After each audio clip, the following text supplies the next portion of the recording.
Well, I told Mikey to check. Just started, but it's always delayed. It should come up here and say that. Okay, well, I'm just going to start. There's a moment in every criminal investigation when the story stops being about what happened and becomes about why. Why does a person choose violence? Why does a brilliant mind fracture? Why does someone who could have changed the world decide instead to burn it? Today we're exploring one of the most unsettling intersections of genius and destruction in American history. A man whose intellect was undeniable, and whose rage was catastrophic. A man who retreated from society only to strike at it from the shadows. A man who believed he wasn't committing crimes, but waging a physiological... Help me, what's that word? Philosophical war. Welcome, everybody. This is the story of Ted Kaczynski, the Unabomber, a prodigy, a recluse, a killer, and a warning. Welcome to the Murder Podcast Show as we present the Unabomber when brilliance breaks. Oh, well, hello, everybody. Welcome to another Saturday evening here on the Murder Show. That's right, we're going to have a kick-ass time as always. The W's kicking in, and I'm feeling like a wild Jew. I can say that I'm Jewish. I, as always, am your host, Tim, or Timothy. Not that. And alongside of me is my co-host, Criminology Chris. It already feels like my brilliance is breaking. We hope not. And then alongside of Chris is our director of all social media platforms, Miss Classroom Jackie. What's up, guys? I'm going to be interacting with you guys in the chat tonight, so feel free to reach out and we'll be talking back. Yes. It's going to be a good time. Yeah. We got some new little You talk back. fun screen behind us there. We got some cool characters up there. Not even going to pronounce. Thank you, because I was going to fuck that up. It's us, you guys.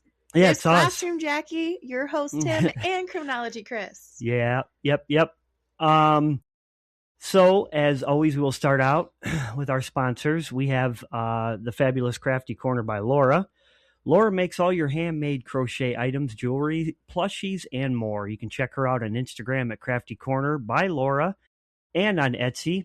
You can also email them at thecraftycornercrochet@gmail.com. And of course, the one that we love is W Energy. We drink the hell out of this shit. It is, there's no, jitters with it. It helps you focus. This stuff is legit. We keep preaching that because this stuff really works. I unfortunately didn't get a chance to make some one day during this week, and I was so tired.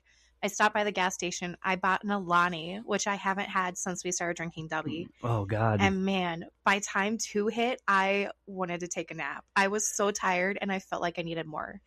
The days I drink W, I'm good to go all the way up until I'm relaxed at home around 7, and I'm done for the day. Gives me energy. I still like taking naps. I'm a big nap guy. big fan of the nap. He's a nap guy. Yeah. I love naps. Hell, I took one today. Hell, I took one yesterday. And that, so with Dubby, if you head over to dubby.gg, that's DUBBY, when you purchase any of their products, be sure to use promo code MurderShow66 and you'll receive 10% off at checkout. It is great, guys. It does help too. And then Dochi Snacking Edible Cookie Dough. We've sampled them on the show before.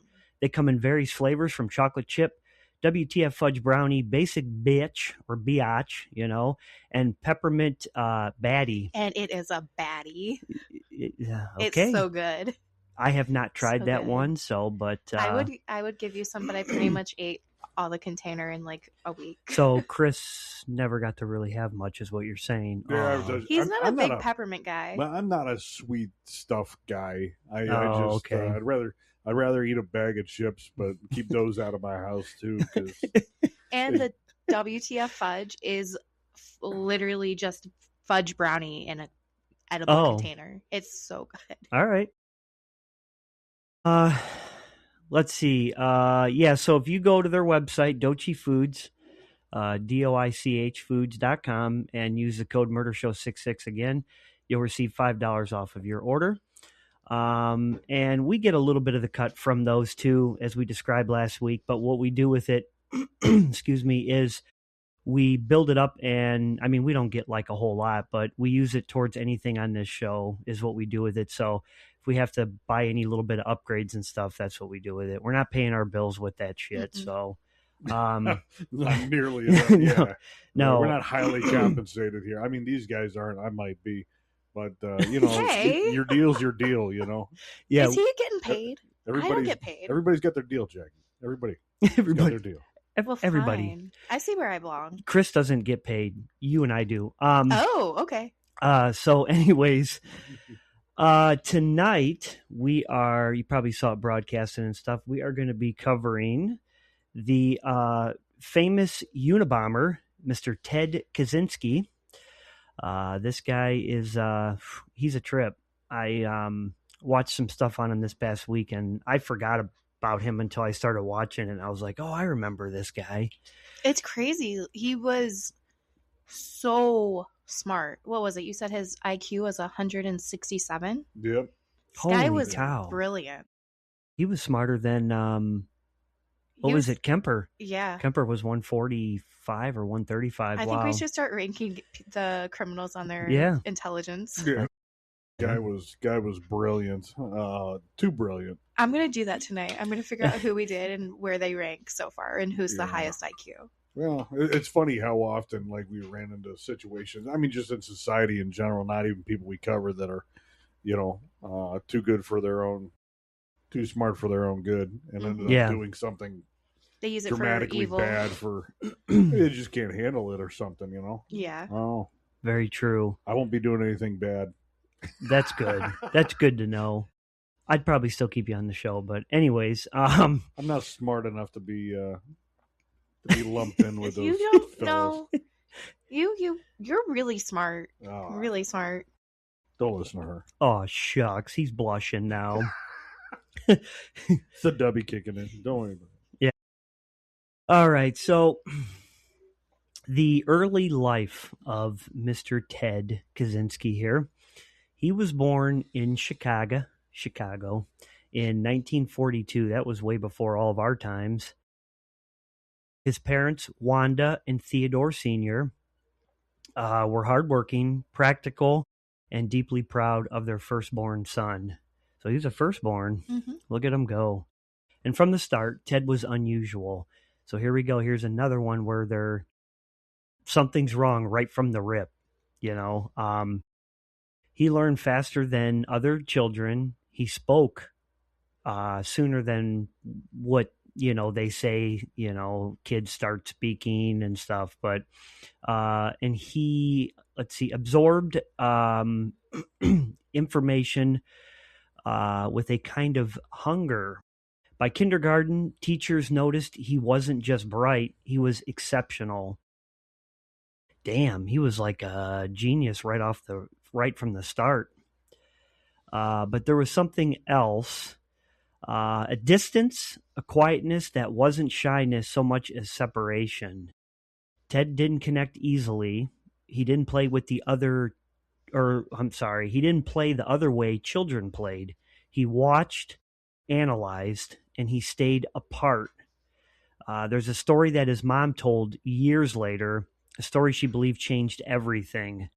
When Ted was just 9 months old, he developed a severe allergic reaction and had to be hospitalized. He was isolated for days, no parents, comfort, touch. And when he came home, she said he was different. Now, why would that be? What would... If you're isolated, it can change you, even as a child. I mean, was it just for a few days or... It said he was isolated for days, so it's not really specifying. Yeah. But also that, to me, that's a little confusing because if you have an allergic reaction, unless you have no idea what it is, and it could be familiar related, like somebody in your family, cologne, perfume, something like that. Yeah. Why would they isolate a child? Yeah, that's what they're not really saying what it was, you know, but it is severe. But I mean, that could be anything, was it from a bee sting or a certain food, air? Yeah, maybe he's allergic to air. Yeah, maybe he's allergic to, whatever they're laying him on or whatever he's dressing in. Apparently it didn't just stop. So yeah, obviously it was necessary to. Yeah. So he was acting different. He didn't really, express as much. He was less trusting. He was more withdrawn. Psychologists debate how much that moment, mattered. What was clear is this: Ted Kaczynski grew up feeling separate from the world, and that separation only widened with time. So it sounds to me like that's kind of where things started to change, maybe his mindset. So I wonder if he never had that happen and he never really changed then, if he really would have turned into what he was. Well, I mean, you know. I mean, he kind of ebbed and flowed, like in and out, being a part of society and then being withdrawn even later in life. Like, he was a part of something. I mean, he was at Berkeley and he was an assistant professor. He did a lot of things. But it wasn't until he isolated himself once again where things really started becoming an issue. Yeah. So by the time Ted reached high school, he was operating on a different plane, as they say. He skipped the 11th grade. Wow, that must be nice. I never could do that. Of course, I was lucky to get out, but hey, how you doing? When in doubt, wave to the TV. So we're trying something new, guys. It's all good. He devoured mathematics textbooks for fun. That's something I definitely could not do. Wait, developed or read them? He devoured them. Oh, okay. So he read them and went through them. Yeah, pretty fast. It sounds like he went through them from front to back and really studied them. Yeah, I couldn't do that. I hate math. Chris is good at math, but yeah, I was a big math guy. I think when I was in grade school, actually, I got offered a trip to a university for a week to take a college course as a young. In elementary school? Yeah, in elementary school. I think I was in like third grade, and actually they were talking about actually putting me in they actually had to have teachers come in and teach a special course for 3 or 4 of us at the school because. Tim, I think we have to be worried. Why is that? Because if he was in elementary school and got offered to go to a college course, I think we need to be worried. He might be the really, really smart one. Math was easy, I think, but I shut it down when I got to high school because I hated my teachers and I didn't want to, it's kind of a fail to start apply yourself sort of situation. So I think everybody kind of caught back up eventually. So by the time I graduated high school, I was probably on the same plane as everybody else. Yeah. Yeah. And I didn't like it anymore either. I went to college. I only took 1 math class. And it was nice because my major only required 1 math class. And I stopped after my junior year. I hated math. Even in my senior. I stopped learning math after 5th grade, but I didn't pay attention in math. That's probably why I do so bad. Yeah, I really didn't pay attention. Geometry was really hard for me. I hated geometry. That was the worst. Trying to remember proofs. Oh my god! What the fuck is that? It's the things you put in your graphing calculator so you can cheat. Yeah, I didn't get to use one of those because I got mine taken away because I found out there was games on them, and that's all I would do. Oh god, that was the best part of it. I got in trouble for that. Wait, there was games on? Yes. God, what? You could play games the whole entire time. Remember that stupid snake game they used to have on your phone? I agree. I loved Recess. Yeah, the snake game. Recess. Yeah, before you had smartphones and things. I loved Recess. That was one of my favorites. Snuggie. Yeah, but Recess. Unsafe Snuggie. Were you one of the ones that would hang upside down from the monkey bars and give the teachers heart attacks like I did? Because that's what I did. ADHD right here. I have it too as well. So it's an exciting thing to have.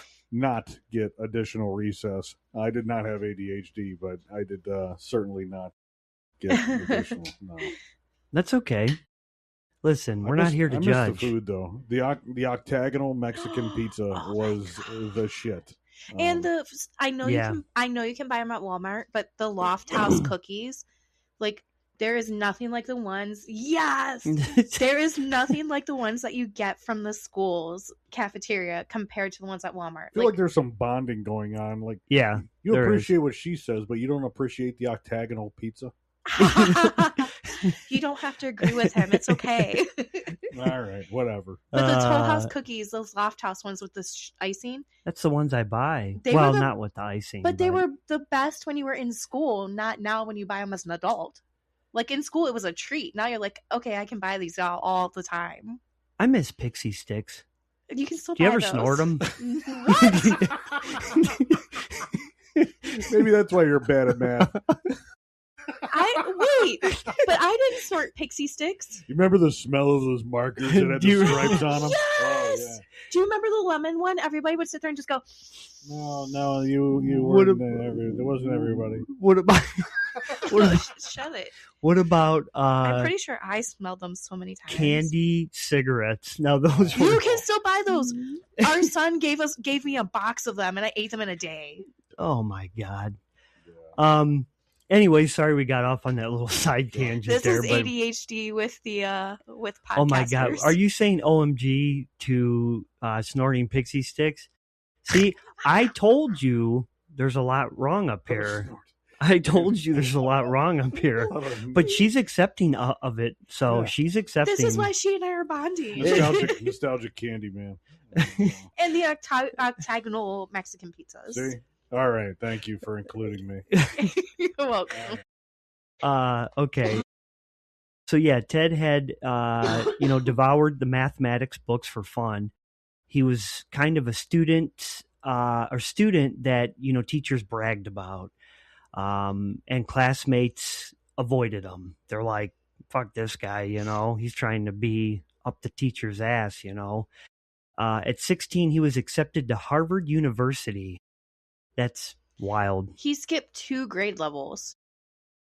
What was another one that he skipped? His junior and senior year. Well, he went to college. I think at 16. Yeah, at Harvard. Yeah, that's so I mean, it's like fucking nuts. He must have skipped his last 2. I mean, if you think about it, most kids at that age, they're learning to drive. Oh yeah, not going to Harvard. Yeah. Ted was walking into one of the most elite institutions on the earth, but Harvard wasn't the dream his parents imagined. Ted was younger than everyone, smaller, socially inexperienced, and emotionally unprepared.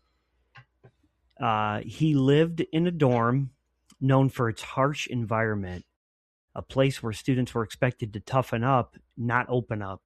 And into this fragile moment walked a man who would shape Ted's life in ways no one could have predicted. Why would a dormitory get a reputation of being, hard on? Yeah. It's a place where you're supposed to live. Like it was a dark, dank, and dirty place. It was hard on the children. I'd walk down the hallways and there was panties hanging from the ceiling tiles. Smelled like a lake. Sorry. Bedtime was 7:00. I mean, most of these people were adults when they went to college. Like, what the fuck are they doing? Oh God. Wow. I may have peed a little bit. Anyways, so Henry Murray was a respected psychologist. That was one of his professors. He was deeply interested in the human mind under stress. Now that would be pretty cool to look into. Looking into the mind when it's put under stress. In World War II, he'd worked with the Office of Strategic Services, precursor to the CIA, designing tests to evaluate spies at Harvard. Murray launched a series of experiments on stress, humiliation, and psychological resilience. And and Ted. I guess he did a experiment on Ted too as well. 17 years old, isolated, brilliant, volunteered. For 3 years, Ted participated in sessions where he was subject to intense psychological pressure. He was asked to share his personal physiology, right? Sure. Sounded good. Philosophy. His deepest beliefs. Then he was... Come on, man. I don't think so, You're Tim. fucking with me now. Then he was confronted, mocked, and verbally attacked by a team of... This guy's a dick. I missed it. I don't even know what happened. And they were trained to break Ted down. That's what they were trying to do. Yeah, they were trying to break him down. I couldn't deal with that. The sessions were filmed, monitored, measured. I'd like to see if you can find any of those out there. Yeah. That would be cool. That'd be some crazy shit. It was... To Murray, it was registered, and he was using it. Research, yeah. To Ted, it was betrayal. Everybody's just getting on me today, man. I'm telling you. It's pick on me day. No. That's all right. Some scholars argued that these experiments didn't create the Unabomber, as we know as what Ted was. But they may have. Wow, I'm all over the place tonight. Anyways, anybody got anything to say? Because apparently I haven't had enough of this dubby yet. Because my brain is Ted left Harvard more isolated than ever, more distrustful, more convinced that society was manipulative and corrupt, and he carried that belief with him into the next chapter of his life. Thanks. You're welcome. I got you. Yeah, thanks. That's where it's at. You're welcome. Now we're good. But do you think that this could have had something to do with him fracturing to be the Unabomber? I think a lot of people think that this played a role in that. You know, I mean, obviously the isolation and I think his issue with the world as time went on, I think he had his manifesto and everything he wrote, he had issues with industrialization. Mm-hmm. He had issues with the modernization and the technology and everything that was playing a role, and it was kind of coming alive at that time. Yeah. So, but it was obvious. I mean, even worse now. I mean, obviously he was in prison during the 2000s because, I mean, man, we went from nothing to, it took us thousands of years just to make a car work. Yeah, right. Yeah. And then from the early 1900s, we went from cars and shit to cell phones that you could damn near swallow to smartphones to, I mean, everything came on in a big freaking hurry. But yeah, he was. I mean, there was one thing that he was probably right about is that it did start. The industrialization and the technology did start to kind of take away from privacies and things like that. Oh yeah, I'm sure of human beings. So, but do you think with the experiments when he was mocked and betrayed and made fun of, do you think that could have? Well, yeah, that's what I'm saying. Like that was a part of it, Yeah, I think it was just a part of it. I think the isolation coupled with that, and maybe it reminded him when he was a kid. I don't know what messed him up to begin with. Could have been. Yeah. But, yeah. Absolutely. I mean, the isolation and the feeling of mocked, being teased, probably did it. Yeah. Oh yeah, definitely. It could not have made him a better person. Let's go with that. No. After Harvard, 10, Mr. 10. Ted earned a PhD in mathematics from the University of Michigan. His dissertation was so advanced that even his advisors admitted they barely understood it. He was hired as a professor at UC Berkeley, one of the youngest in the university's history.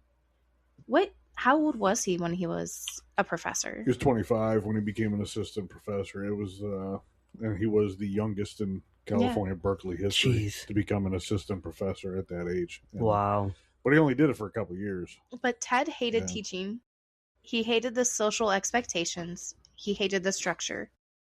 After just 2 years, he resigned. No explanation, no plan. He moved back in with his parents, worked odd jobs, saved money. But then, in 1971, he disappeared into the woods of Montana. He built a small cabin, 10 by 12 feet. No electricity, no running water, no modern conveniences. He lived off the land. He read, he wrote, he stewed. And slowly, Ted Kaczynski convinced himself that modern society was a machine designed to crush human freedom, and that he had a moral duty to fight it. And we have some pictures of the inside of his cabin. Actually. Yeah. So right there, we got a couple different pictures. Let me bring this up and share it for everybody. Now I got a lot easier way of doing it here. Look at that. There's TK. So much smoother now. Oh, it is I good. gotta turn my head around. So he's right there when he was arrested. As you can tell, the FBI there. The inside of the cabin. There's the cabin. Actually, right there. Yeah. And then, give me 1 second here. Okay, there we go. Where's the inside of it at? So there's some items. Mm-hmm. And there's a couple more. If you go over, there's one big one that shows some of the stuff with everything that right there. Okay. Yeah. So that's actually, you can go see all of this stuff at the Alcatraz East Museum in Pigeon Forge, Tennessee. It is the coolest place ever if you're a true crime lover. But that is some of the items that they recovered from the cabin and they put on display. And as you scroll back over, you can actually see some of the different stuff. So those are some of his books that he read, a saw that he used. I think it's a breaker bar. I was going to say, yeah, what's that big one? Is that a breaker bar? Or a crowbar. It's kind of hard to tell. Well, what you can tell, I mean, from this stuff is that, I mean, he wasn't making this. He wasn't making this shit in a lab. Mm-mm. He didn't have a lab. He didn't have like some fancy warehouse with nice machinery or anything like that. So he was making a lot of the stuff from like homemade, like pieces, parts, and scrap and that kind of thing. Yeah. We'll show another picture of one of the bomb devices in a minute. But if you go back, click back over one. That box right there, that wooden box with those components in it. Yep. That is one of his test bombs that he made. It's not active. Obviously, it is not active. Well, yeah. I doubt they just mounted it on a board in the museum. That is one of the setups of one of his test bombs that he made. Got Everybody, come walk by this and look at it. Don't poke it. So and one of his scales, his Bible. Wow. And then the same saw again down there. Yeah, and that's actually the evidence bag that the Right saw here. was wrapped in. Nope, on the right there in that top corner, the shape of the saw. Oh, okay. That's one of the evidence bags. That's pretty cool. Mm-hmm. Then his Bible. Wow, that's evidence. Yep, bag there. that is one of the bags. And then Bible's there. Mm-hmm. He said that he underlined the passage, one of the passages in Psalm 23, the 10 Commandments, and the entire first 3 chapters of John he had underlined. Oh. Wow. So there's a bomb there. Mm-hmm. You can actually see where he has those underlined too. So he's got like some batteries, looks like AA's, and then what is that, like a 9-volt, and then whatever this device. That's crazy that he did all that. Yeah. And then cabin there. So wow, that is wild for sure. If you want to leave that picture up of the bomb, we're about to talk about his first one. It's up to you. Yeah, I can put that back up again. Not a problem. Ted Kaczynski's first bomb arrived on May 25th, 1978. It was left at the University of Illinois at Chicago, addressed to a professor. But the package never reached its intended target. It was returned to sender, except the sender's name was fake. A campus police officer opened it. The device detonated. He survived, but the message was clear. Someone out there was angry and methodical. Over the next several years, more devices appeared. Airlines, universities, researchers, computer scientists. People connected to technology, progress, and the modern systems Ted believed were destroying human freedom. The bombs varied in complexity, but they shared a signature. Wooden components, handcrafted parts, a meticulous, almost obsessive attention to detail. The FBI created a task force. They called the unknown suspect the Unabomber. Case, short for University and Airline Bomber. The media turned the acronym into a name, the Unabomber. But at this stage, the FBI had almost nothing to go on. No fingerprints, no witnesses, no clear motive. Just a growing sense that the person behind these attacks was intelligent and patient. He went through multiple trials to get those bombs just right for what he wanted to do. Oh, he had to have. I mean, because there's no way he just got it right from the beginning. Right. And you have to remember, he's in a cabin with no electricity, no water, no conveniences like lights. Yeah. And he's building these bombs. That's what I'm saying. I can't believe he's going through all this testing process. Aren't you worried about, blowing yourself up? Right? I mean, that's just wild to me. You're willing to take that risk. Yeah, well, it seems like he had, one, he was a very intelligent guy. Second off, I'm sure he did his research. The guy didn't seem like he was afraid of a book. No. And then on top of it, it seems like he probably had quite a bit of an ego. Yeah. Came to that. So I doubt he was fearful, Probably not. He didn't give two shits. He's like, let's see what I can do here. Oh, yeah. What the hell happens if you blow yourself up? He's dead. Yeah, he's dead. Yeah. Or he just blows off a hand or an arm, Or an ear. It's just there. We can grow arms back, right? We're not axolotls or crabs. Sorry. What the hell's an axolotl? They can grow their little nubbins back when they lose their hands. Isn't that a Tyrannosaurus Rex? No, it's a little. It's a lot of cows. It's a water. A lot of oxes. AX, not OX. He's gonna be here for a while. Oh, night, baby. A water salamander with frills on its face. And they're really popular because they always look like they're smiling, and they come in pink and white and other colors. So these are real?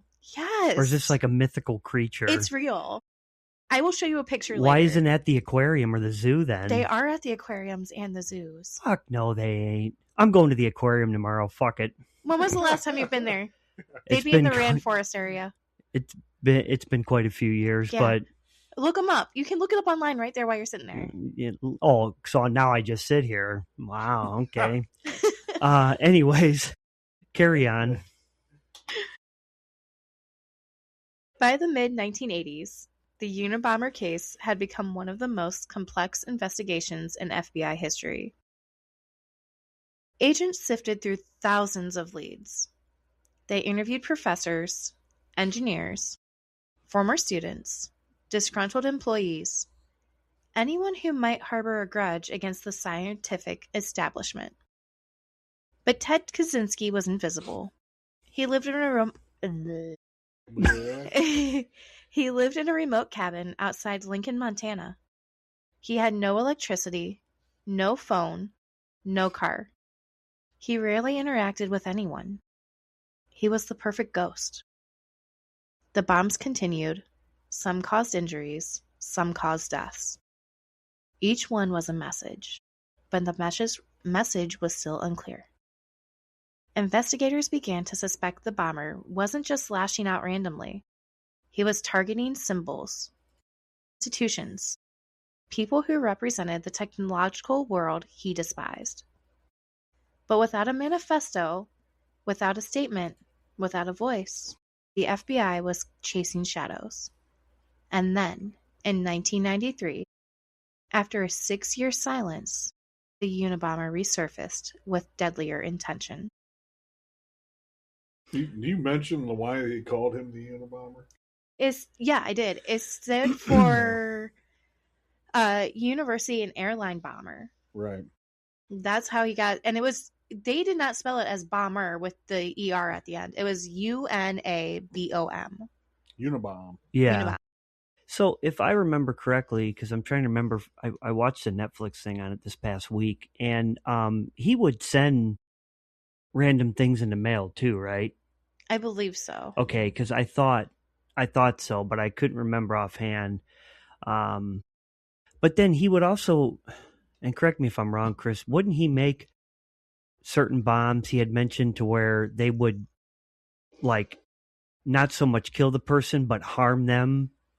Yeah, Like- it kind of seemed like somewhere where the intent was to maim or something like that. As Okay. opposed to, I No, thought you know, so, but because they were, well, obviously weaker. I think because there was only 3 people, I believe, Yeah. that were killed by this. There was only 3 deaths. But there were, what, 26 people, I believe, that were injured. I can tell you. Wow.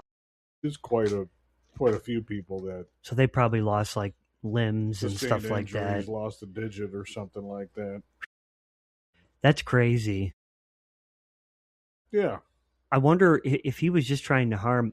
I wonder what he was thinking when he actually killed like the first person, because he probably maybe didn't mean to kill and then it backfired on him. I don't know, but Yeah, kind of makes you mean- wonder if he was trying to make a point and then that happened. He's like, shit, I used too much. Yeah, You know, kind of what was going through his head. I'll do it again. Yeah, yeah. So The first bomb in 1985 was a nail and splinter bomb that exploded in a car park outside of a computer store in Sacramento, California. oh God. I mean, you doing something like that, you have to be of the understanding that you're very possibly going to kill somebody. Mm-hmm. Yeah, that's what I'm saying. Like, how do you think that you're not going to kill somebody? Yeah, That's wild. nail projectiles kind of scream. Yeah, These bomb things remind me of, and I know it was fake, but the old movie Speed. oh yeah. Remember Speed with the bomb on the bus? Don't go below like 55. Yeah, It just reminds me of, I don't know. That was always a really neat, movie to me to see how they got in there with all the wires and stuff. But yeah, there's no way I could deal with that. I'd be like, dyslexia would kick in. Mhm. There's like red, blue, green, black, cut them all, you know. But yeah, go ahead. No, you're good. The victim killed in the blast was Hugh Scruton. He was 38, I believe. Wow. He He's young. was 38 years old. My age. Well, 37, but close enough. The 1993 quiet. bombings were different. More powerful, more sophisticated, more personal. A bomb was mailed to David. I'm not even going to try and pronounce that last name. good enough. He was working as a computer science professor at Yale. David was seriously injured but survived. Charles Epstein, who worked at the University of California, received a bomb in the mail the same weekend. He lost 7 fingers when it exploded. Oh, Jeez. At that point, you might as well just blow off the remaining, 3. Also in 87, there was another bomb that was one of the nail and splinter bombs that went off, but it horribly injured a few people, but no one died from that one. Okay. That's crazy. 7 fingers. I wonder which ones, too, Wow. Man, I could not. No. No, especially for like all 3 of us here, our job involves, using our hands a lot. I mean, and most jobs do, but yeah, how can you got to relearn all this stuff, you know? The unfortunate part of that is Yeah. in an explosion, the chances of them being able to reattach in question, I would assume. Yeah. I'm no doctor. Unless they say they can if they get it on ice fast enough. Well, yeah, if it's cut off. But Yeah. I mean, in a case of a Blast like that. yeah, it might not be a whole lot. You'd have to find them first, because with an explosion like Yeah. that, they probably flew. And it probably they weren't whole. Yeah. I mean, It's okay, just attach what's there. Yeah. There's nothing here. yeah, that'd be bad. 1994, Thomas J. Mosser was an unfortunate victim of Kaczynski's bomb. A bomb arrived at his house in New Jersey. he was killed from that one. Wow. Gilbert Brent Murray was also killed by a bomb that was mailed to his office at the California Forestry Association. The bomb was actually addressed to William Dennison, who was replaced by Murray because he retired. Wow. This guy's got, I mean, this is a different story than what we usually cover, which is cool about it. I mean, yeah, he killed 3 people. We cover murders and stuff like that, but He ended up killing 3 and injuring 23 but out of all of his 16 devices. Wow. So what makes this different is everybody that we cover has killed people cold-blooded with their hands. Well, not, but like guns, knives, strangulation, Right. shit like that. This guy used bombs, different devices to kill people and harm them, it's just different. It's Well, far-fetched because there's not many of these people killers that have used bombs, I don't think. Well, yeah, I'm sure there were, but not like this. And I think that, much like the guys that we've covered in the past, I think that this is just another situation that took place in the 80s, 90s that kind of taught us a lesson. Yeah. And now there's obviously things in place to disrupt your ability to mail such a thing. I mean, back then, I don't know how hardcore they were looking into like what's inside your package when you send it. It's kind of the honor system. Mail whatever you fucking want. Yeah. I mean, where was he sending this stuff from? I mean, was he just dropping it off at like, the post office, or was Yeah, that's a good question. I mean, was it a specific carrier that were taking these things? Was the mailman coming to his cabin to get it, Well, yeah, and even like back then, I think even the post office, I mean, they've come a long damn way. They can find anything. Yeah. You don't dare ship something that you're not supposed to now. Hell no. They'll figure it out pretty damn quick. I want to look that up while Jackie's continuing there. I'm kind of curious to see what how he, like the service he used in order to. Yeah. One device severely injured a geneticist. Another maimed a computer scientist, and a third, an advertising executive. The FBI realized something chilling. The Unabomber was evolving. He was studying, learning, and refining. And he was no longer content with symbolic attacks. He wanted to make a statement, one the world couldn't ignore.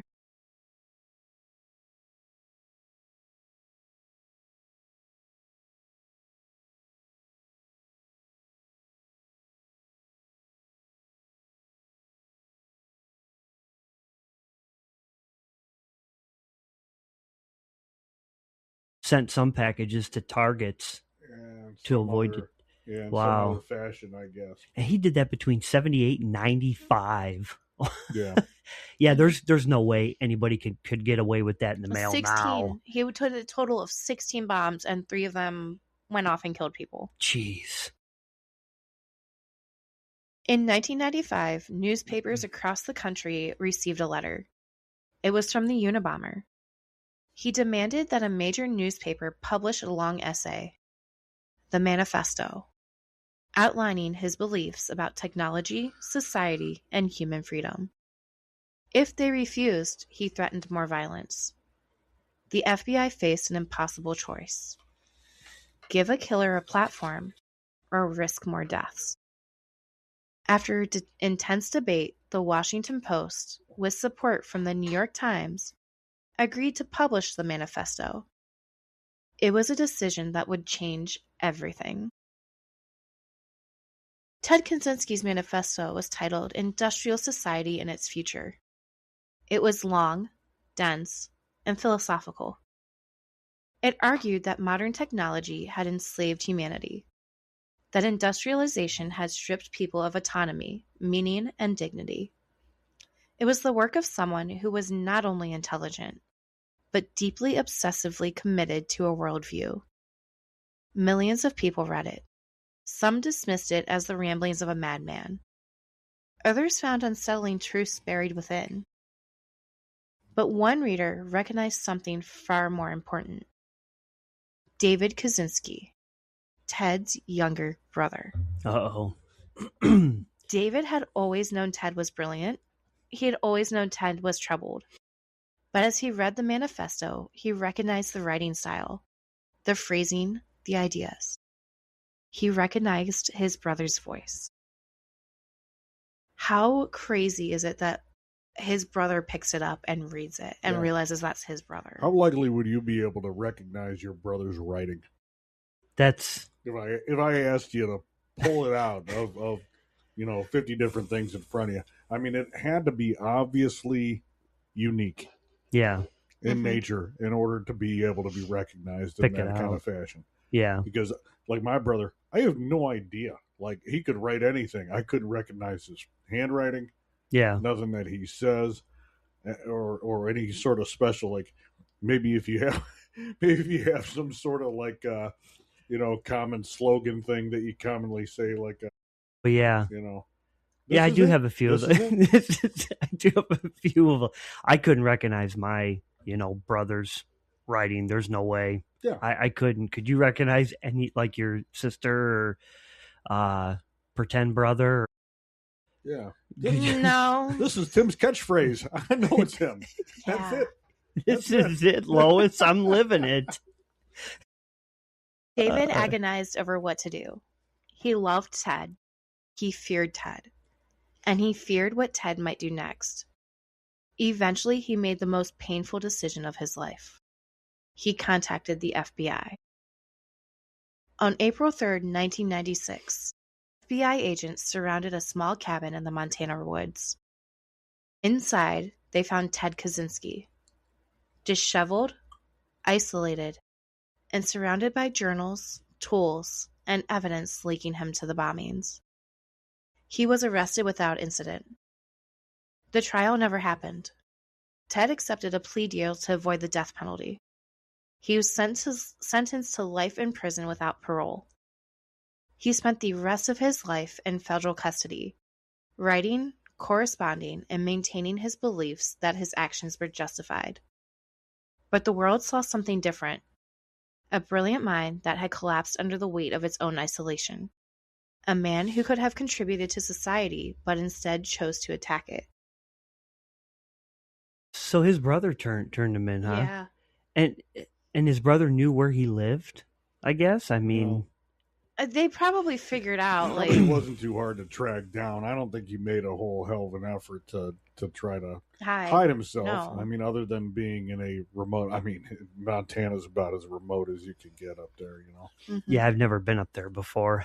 Yeah, but there's probably not much to do. No, mostly open land, hunting, fishing, trees, mountains, things. Yeah, trees, mountain things. That's a quote. That's cabins. A quote from Criminology, Chris. Glad I could help.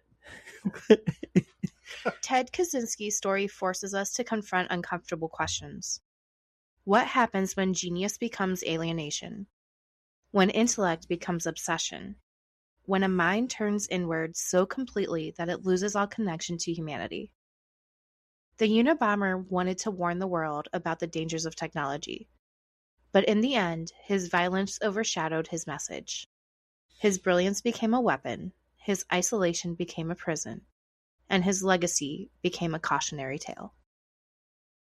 And if you think about it, like that message he had about technology back then, people still have that message today. Well, yeah. They just, as soon as you start hurting people, you kind of lose your credibility a little bit, Yeah. It's just now you're a kook, right? Yeah. you're a nutball as soon as you start bailing bombs. I think honestly the isolation led to like an extreme paranoia. And I think the extreme paranoia probably played into some things, maybe development of malicious intent and other stuff that, Yeah. like how do I show the world that they're wrong and I'm right? Yeah. Yeah. How else do you do it? Well, no one's going to listen to you. No. But let's try writing a book first and let's get it published and maybe see how that's going for a little while. Give it some time to marinate. Yeah. Before you. I think he enjoyed the fame a little bit. I don't know. Yeah. I don't know. I mean, I just think it's crazy that they said that he was trying to teach people about the technologies and stuff.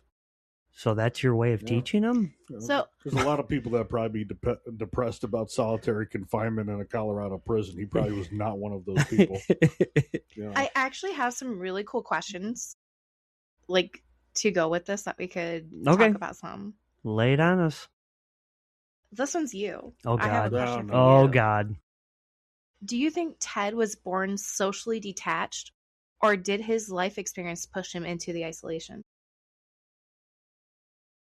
I mean, hard to answer that kind of question. I think even like remotely intelligent people kind of find themselves to be removed from society to a degree, or not be an equal in some cases. You know, I don't know if it's boredom or whether it's in class, or what drives people to feel isolated in schools, but personality traits are personality traits. I grew up, when I was a kid, I was very shy.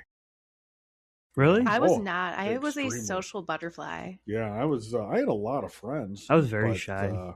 Yeah, I would much rather just go to school and not have anybody just like witness me and bother me and call on me and stuff like that in class. As a matter of fact, I think when people used to call on me in class, I think it give me anxiety. Oh, I used to hate that. I was a social butterfly, and whenever I knew we were reading out loud, I would count ahead, like, who was in front of me and see where I was going to read. But I was also the one, like, I was severely bullied in school. Yeah, I was. But I was the social butterfly and just wanted to talk to everybody and be friends with everyone. Yeah, I was not bullied, but man, when like we had to get up in front of a class and read something, like it would be coming down the pike. You'd notice like the kid next to me get called on, and I knew I was next, and like my feet would go cold. I loved that. I used to hate that was my that. favorite because I pride myself on my reading. Oh, I hated that. Yeah, you get anxiety bad when I knew it was going to be, or when the teacher's looking around the room on who they're going to pick, and they randomly pick you, and you're you just like this. You're like, God, don't call me. I was always the one with my hand in the air. Oh God, you were one of those. You're the one that took the pressure off of me. Yeah, because I loved reading. Bless you. So both of you, do you think someone with his intelligence could actually have a normal childhood? Well, I mean, it depends on what you consider normal. Could he just be a kid who went outside and played? Being as smart as he was? Yeah. I don't think he would find that. I don't think he would find fun in the things that other kids would find fun. So he couldn't have a normal childhood then.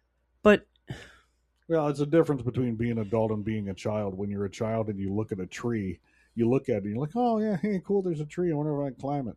When you're an adult, you look at that tree and you say, man, that's a big tree. I wonder if it's gonna get blown over by wind or break anything or land on my car. I wonder what kind of tree that is. Is that an oak? Is that a maple? Yeah. What lives in the tree? That kind of thing. As a kid, you don't think about that shit. And if it's a sap tree, we're cutting it down. Yeah, everything's, I fucking hate those. Exactly. So, but everything's very simple when you're a child. Mm-hmm. So if you skip the simple, if you immediately jump to complicating a situation in your mind, it makes everything more complex. Yeah. And once the complexity becomes such that you're overthinking everything to begin with, once again leading to stress and anxiety and a whole bunch of other things that are going to be brought on early in your life, as opposed to, just being able to just go climb the damn tree. Yep. So I think that's a big part of it. I was overthinker big time, and I still am. And that shit drives me nuts, because no matter how much you try to shut your brain off, there's sometimes I can't shut my brain off at night when I try to go to bed. Yeah.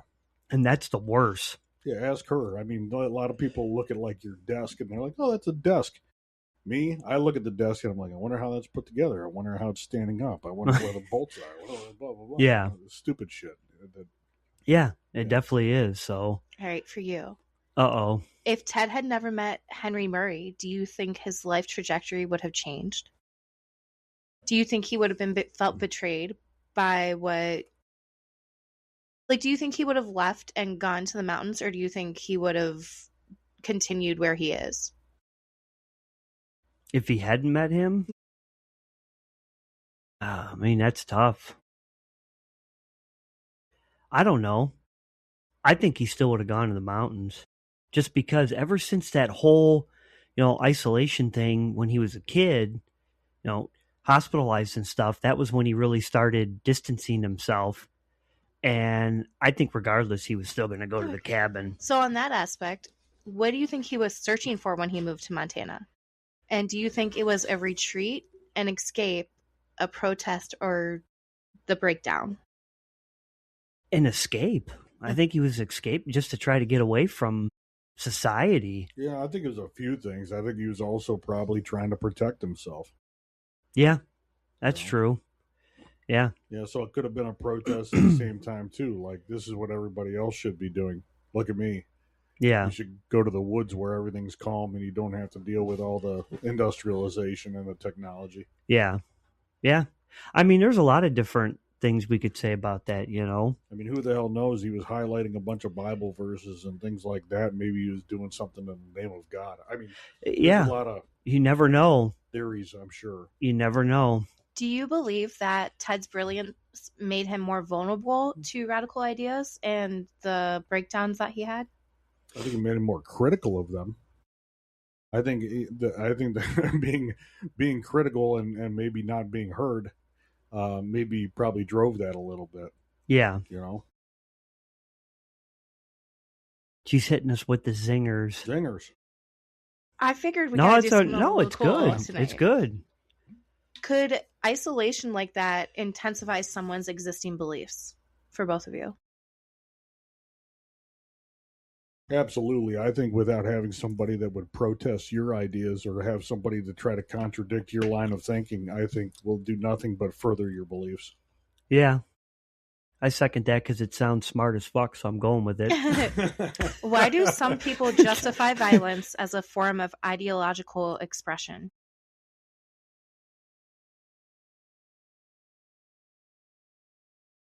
Ideological. D-O-L-O-G-I-C-A-L. So what is that? What is that exactly? Ideologies. So like what your beliefs are. So read the question one more time then. Why do some people justify violence as a form of ideological expression?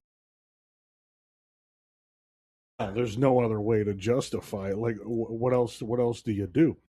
Yeah. So, like, I mean, it probably would have been a hell of a lot more productive and enjoyable had he gone out and started shooting squirrels and shit. I mean, that's my answer. Go dig up rocks. You're in Montana. There's sapphires in the ground up there. Go find some shiny shit. But I mean, find other ways to take out your aggression. But trying to display your dissatisfaction to the world regarding your beliefs, I think the only way to do it in a manner in which is going to gain appropriate levels of attention would be to go the violent route. Yeah. Okay. I don't see it being productive in any other way. Yeah. He wasn't doing it just for the hell of doing it. I mean, that's exactly why he was doing it. Yeah. He's like, I'm going to get people's attention with this. On that aspect, do you think Ted saw himself as a villain or a revolutionary? Probably revolutionary. Yeah. I mean, well, a lot of people will do things in the name of whatever in order to once again get people's attention and get you to understand like their way of thinking. Yeah. I don't think he felt like a villain. No, I don't think he was doing something necessary. I mean, he knew that what he was doing was wrong, I believe. I'm sure he did. Yeah. But at the same time, I think some people will say in order to change something, I mean, you got to sacrifice a few in order to better the whole. Mm-hmm. That's probably the way he viewed it. Well, a few people are going to get hurt, but in the grand scheme of things, everybody's going to be better for what I'm doing. Yeah. I don't know. How do you feel about the ethical dilemma that the FBI faced about publishing his manifesto? I don't... Because they did publish it? They did, because they did. They could either publish it and do what he wanted or take the chance of having more deaths on their hands. Many hands. I think that's why they did it, because they didn't want any more deaths, right? do you, for both of you, do you also consider them kind of like BTK, where they published BTK's thing and let him speak that way? Do you think that they should have done that, or should they have just said yeah and then shown a fake article being published? I mean, obviously the FBI, they're really smart. They had a reason to do what they did, and that they published it and went along with what he wanted. There was some sort of reasoning behind it. We don't know, but I mean, I don't think they were wrong for doing it. I don't know. They did it for some reason. Yeah, they had to do what they had to do, but I think they probably truly believed that even the publishing of some type of work like that is not necessarily going to be harmful in the grand scheme of things. You're right. So maybe if they were pushed into doing it, yeah, it probably was right to do it. But obviously, it didn't develop some sort of massive cult following or anything. So they were right. Yeah. It's not like it did a whole lot of damage. True. Agent, welcome in the chat. Can you imagine being in David's position, turning in your own brother? And do you think he made the right choice? I think he did. I mean, family or not, when something like that is happening, if my brothers are doing something like that, you best believe it. I'm turning their asses in. You just touched on my next question. It was loyalty versus responsibility, and you just touched on that. I'm turning their ass in. What about you? Yeah, how do you continue to let people get maimed, injured, and die? That's just it. In the name of something that is, irrational. I mean, I can't. Yeah. You can't just sit back and allow that to happen, because once you have identified the fact that it's your brother, mm-hmm. You're like, well, shit. I mean, it's you're gonna harbor some freaking responsibility. Yeah. When the next one goes down. Yeah. Brother was a detective and cop for a while here in our town, and he told me before, he's like, don't expect nothing from me if you get in any kind of trouble. He's like, they can fucking arrest you. Mm-hmm. So yeah. If he was doing shit like that, you best believe it. I'm going to turn him in. I mean, and it's probably the best for both worlds too. Yeah. I mean, honestly, it's the best for him, because eventually somebody's going to figure it out. And if it's not the police that are figuring it out, your brother's going to end up getting a bullet in him. Yeah. Or something. Right. But if my brother did any type of killing, his name would be the Abercrombie and Fitch killer or some shit like that. My Lord. It'd be something like that. The model killer. Thinking about the time period of when this was going on, why do you think the Unabomber case was so difficult for the FBI to solve? And what would the investigation look like today if this happened in modern times?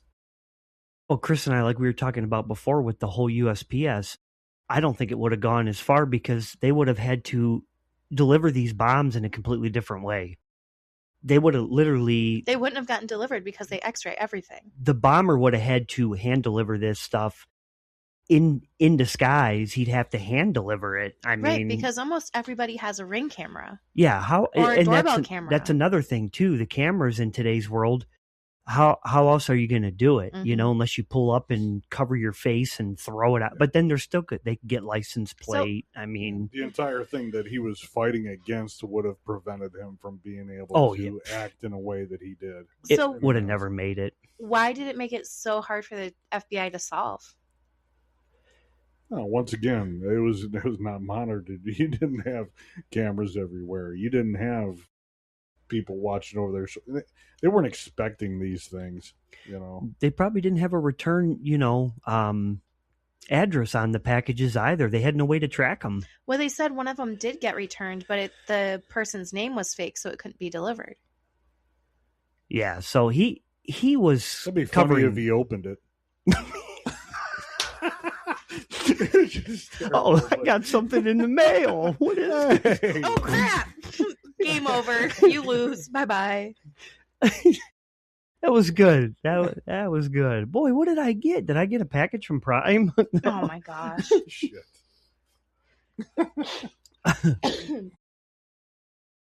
Could Ted's life have turned out differently if he had if he had been better supported and wasn't isolated as a child and went through those experiments. I think that's something that we won't ever know. Like I said, If when I asked you, hypothetically you could think about it, do you think it would be different? I believe it would be different. Like I was stating in the beginning, if he didn't go through the whole, hospitalization, isolation, because his mom said when he came back, that was when everything changed. I believe if that didn't happen, and I could be wrong, we don't know, he would not have gone the direction that he went in. He probably would have gone on, Harvard, and probably did something else with his life because he was really smart before that whole isolation thing happened. Right. I don't know, Chris. What do you think? Yeah. Well, it's kind of like I said, it's difficult to tell, honestly. I mean, with all these questions, we can sit here and theorize and pontificate and take stabs at whether or not somebody could have done what they did. It's the same thing with all the other guys that we've covered. If they didn't have a shitty childhood growing up, would they have gotten into the same thing that they did? Maybe. And some of them didn't. Some of them had a great childhood. Yeah, that's what's exactly. Weird. They just all of a sudden, it's like a switch flips in their brain, and then they totally go a completely different route. Yep. So we go down in the nature nurture thing again. Yeah, and yeah. It's a difficult thing to figure out. They're still working on that shit. Okay. Is there a line between warning society about danger and becoming the danger yourself? Man, what's up with these damn zingers? Aren't these good? Read the question again. Sorry, my brain's slow. Is there a line between warning society about danger and becoming the danger yourself? Well, I think the signs were there. I think he did plenty of warning. And honestly, I mean, with a lot of these guys too that we've covered, same thing. People weren't paying attention to it. Yeah. Nobody thinks that you going and isolating yourself in a cabin in Montana means that you're going to start sending out mail bombs. Yeah. So who expected that to happen based on that? So now there's a little bit of a precedent set for sort of things, and people watch that shit in schools now. Parents get warnings. They tend to keep a little bit closer tabs on your personality and socially, your social withdrawal and that sort of thing to try to determine whether or not there's something that is coming down the pike. Mm-hmm. Yeah. But once again, still people have kids that get into trouble, do terrible things, and a lot of them, even the parents, still never see it coming. So, and maybe it's because they're slightly oblivious due to the fact that you don't want to believe that's going to be the case. But there was the Detroit, Michigan one that kid went a couple years ago. He did the school shooting, and his parents ended up going away for life because the gun. The gun. They left the safe open. They bought him a gun, and he had told them multiple times that he needs help, and they just ignored it. So he got life, of course, but then both parents got life sentences because they technically knew that he needed help. Crumley is the last name. Jennifer was his mom, and Ethan was the kid. I know Ethan. that kid you're talking about. Eventually, I'd like to cover that one because it's got a crazy storyline to it. But yeah, I mean, it's how do you ignore your kid when your kid says, "I need help, something's not right," and they found his sketchbooks of him shooting the school and stuff, and they just ignored it. And didn't he have a list too? He had a list, yeah. And they just ignored it. Right. And it's like, and then he knew what the code was for the gun safe, and the parents tried to lie, and then they took off and hid when he was wanted and stuff. So yeah, it's crazy, If my child came to me and said that, hey, I need some help, this and that, blah, blah, blah. Instantly, I'm going to take you to get help. Yeah. Back then, too, I mean, a time period also, once again, people didn't really believe in that. it wasn't publicized so much. The media didn't blow things out of proportion or even report on half of that crap that they do today. Yeah. It didn't seem like it was so commonly occurring. Now it is, Yeah. What lessons should we take from Ted's life about mental health, isolation, and extremism? You're asking a lot of questions. I think this is the last one, right? Well, the last one was, do you think he's going to would have ever returned to society? No. Nah, he wasn't going back. No. I don't agree think with he that. had any interest. No way. Hey, those were good questions, though. We'll have to do stuff like that more often, definitely. I like that. It was fun. Those are great. I think that's, pretty much about it. As far as his trial and prison and that sort of thing, you didn't mention anything regarding that. Yes, I did. Did he? Yes. Yeah. Was I somewhere else? I think so. Dubby was taking control of your brain. Yeah, I mentioned exactly where he was. Now, that he was sitting in jail, and he just recently died 2 years ago. Killed 3 himself. years ago. He killed himself. Maybe I was just drifting off. Yeah, he didn't have a trial. He took a plea deal to avoid the death penalty and was sentenced to life in prison without parole. I was mentally isolating. No, it's all right.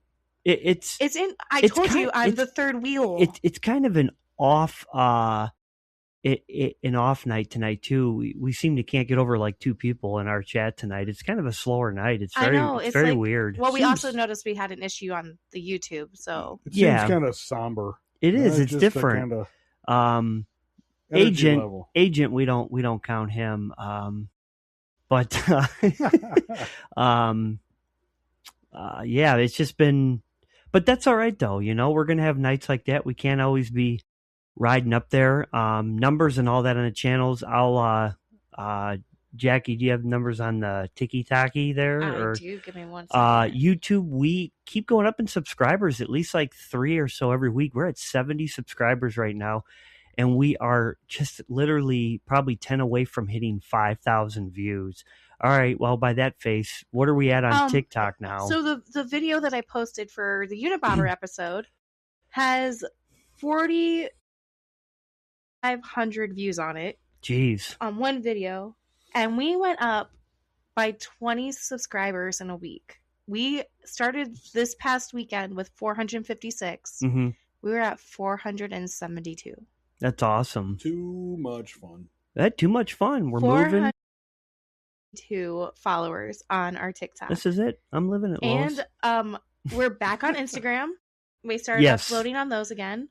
We had a little bit of downtime with it. We went from 22 followers to 27 in a day. Just today? In a day. Wow, that's awesome. And our Facebook, we are currently at 107 subscribers. Awesome. You guys are great. Everybody that listens to us and the people too. And I never get a chance to really shout out to the people because a lot of them are on the streaming platform. So anybody, if you're listening right now to the show, when it gets sent there, we appreciate it. If you're listening on what are they? iHeart, Apple Podcasts, Amazon Music, Spotify, Castbox, any of those big streaming apps we are on. Words. But we do appreciate it, though. I never get a chance to thank everybody that listens through that way. Not everybody comes into the lives here, so we do appreciate everybody listening there. The numbers are just ridiculous. I mean, we hit 5,000. Didn't we hit 5,000 views on our YouTube finally? We're 10 away. 10 away. Come on, guys, help us out. I said that a few minutes ago if you were listening, but I was. It's fine. Anyways, though, next week we will decide. We haven't spun the wheel to figure out who. That's all right, though. You want to do that? We're going to spin the wheel for you folks right now. Yeah, you guys get to see who we're going to pick. Who we're going to pick. Hold on, I'm pulling it up. We're going to cover Chris. Because he's really smart and he went off the deep end. Oh, don't get into my mind. Yeah, no, his mind consists of motorcycles and motorcycles and Dubby and Dubby. All right. So that's so for people that don't know, we have a wheel here and we have enough for 10 weeks worth of episodes that we threw into the wheel. We spin it and it tells us who we're covering the following week. And yeah, so we're gonna spin it now. We're gonna spin it now for you, and we'll tell you who we're covering. I need the Jeopardy theme song, Ooh, Who we covering? We're gonna do the Night Stalker.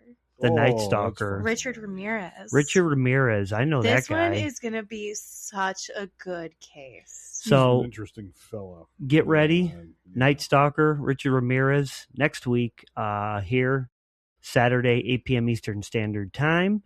Other than that, we hope everybody has a good weekend. The Super Bowl's tomorrow. Enjoy yourself. Don't shit your pants. I don't know why I thought of shitting your pants. But anyways, enjoy yourself and hope everybody has a good week next week. Other than that, I'm going to send it over to Classroom Jackie to let her do her thing. And yeah. Same crime time, same crime place. Good night, everybody. See ya.